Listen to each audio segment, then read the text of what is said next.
చాలునయ్యా, అయ్యా ఒక మాట చాలునయ్యా. తాగుబోతులు మారాలి, తాగుబోతులు మారాలి, ఒక మాట చాలునయ్యా, ఒక మాట చాలునయ్యా, ఒక మాట చాలునయ్యా, ఒక మాట చాలునయ్యా.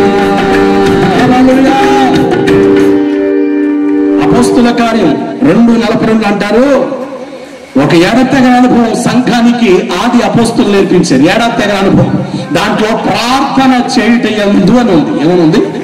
ప్రార్థనకు వచ్చుట ఎందా, ప్రార్థన చేయుట ఎందా? చాలా విచారకత. అంటే ప్రార్థనకు వచ్చేదాకా ఉన్నారు జనాలు. ప్రార్థన చేసి అనుభవంలోనికి వస్తే మన ఉజ్జీవాన్ని చూస్తాం. దేవుడికి స్తోత్రం కలుగును గాక. ఈ ప్రాంతాన్ని యేసుకు సొంతం చేయగలం. ఎంతమంది ప్రార్థించే వాళ్ళు ఉన్నారు ఇక్కడ? ఎంతమంది ప్రార్థనకు వస్తారని అడగట్లేదు. ఒకసారి ఆలోచించి, ఎంతమంది ప్రార్థన చేస్తున్నారు నీ కుటుంబం కొరకు, నీ భర్త కొరకు, నీ పిల్లల కొరకు, నీ ప్రాంత ప్రజలు మారాలని ఎంతమంది ప్రార్థన చేస్తున్నారు? ఈరోజు ప్రయాసతో ప్రార్థనతో ఏర్పాటు చేయబడిన ఈ కూడికల కూడా దేవుని చిత్తం ఉంది. అందుకనే ప్రతి సేవకుడు నిలిపి దేవునితో మాట్లాడుతున్నాడు.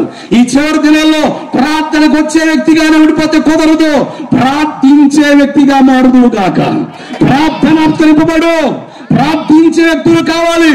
ఈరోజు సంఘాల్లో వాయిద్యకారులు ఉన్నారు, ఈరోజు సంఘాల్లో పాటగాళ్ళు ఉన్నారు, ఈరోజు సంఘాల్లో పోటుగాళ్ళు ఉన్నారు, ఈరోజు సంఘాల్లో రకరకాల క్యాడర్స్ కలిగిన వాళ్ళు ఉన్నారు. కానీ ఈరోజు సంఘంలో ప్రార్థించే వాళ్ళు లేరు.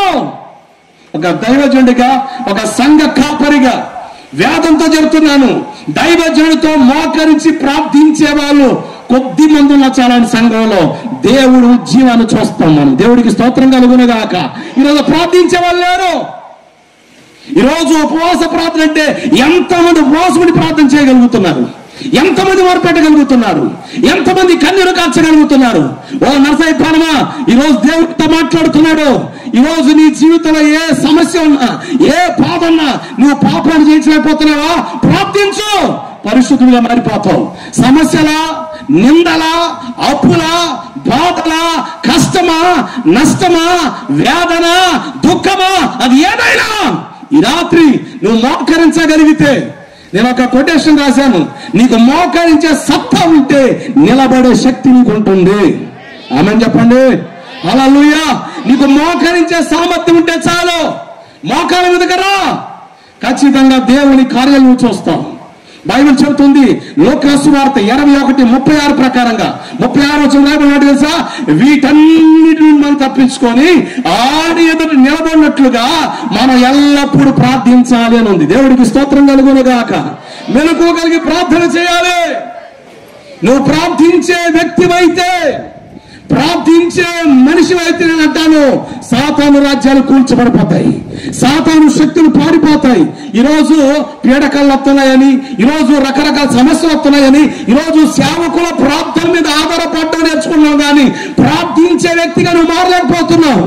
నువ్వు ప్రార్థిస్తే, నీ ఇంట్లో మోకరిస్తే, నీ ఇంట్లో కన్నీరు కారిస్తే, నువ్వు చేతులైతే ప్రార్థిస్తే, నీ ఇంట్లో ఏ సమస్య ఉన్నా, కొంతమంది అంటారు, అన్నా మా ఇంట్లో ఏవో రాత్రులు గల్ గల్ గల్ గల్ అని చూడండి వస్తున్నాయన్నా, అసలు మా ఆవిడ మధ్య రావట్లేదన్నా, మా ఆయన మధ్య రాత్రి గొడ్లు గొప్పలేకపోతుంటాడు, అలా వాళ్ళు తెరవకుండా గుబేరాడదా, ఆ రాత్రి పిల్లడు ఎడతాడు కేరమని.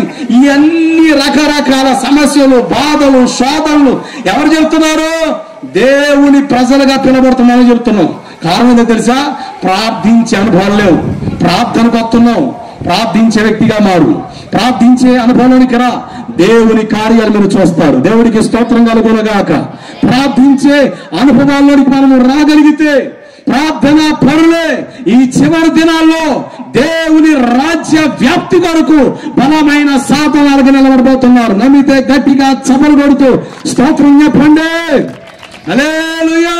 ప్రార్థన ద్వారానే నీ భర్తను సంపాదించుకోగలవు, ప్రార్థన ద్వారానే నీ కుటుంబం రక్షించుకోగలవు, ప్రార్థన ద్వారానే సమాధానం చూడగలవు, ప్రార్థన ద్వారానే నెమ్మది చూడగలవు, ప్రార్థన ద్వారానే ఐక్యతలోకి రాగలవు, ప్రార్థన ద్వారానే ఉద్యమాన్ని చూడగలుగుతాం, ప్రార్థన ద్వారానే ఆశ్చర్య కార్యాలు చూడగలం. ఈ రాత్రి ఎంతమంది ప్రార్థన చేయగలరు?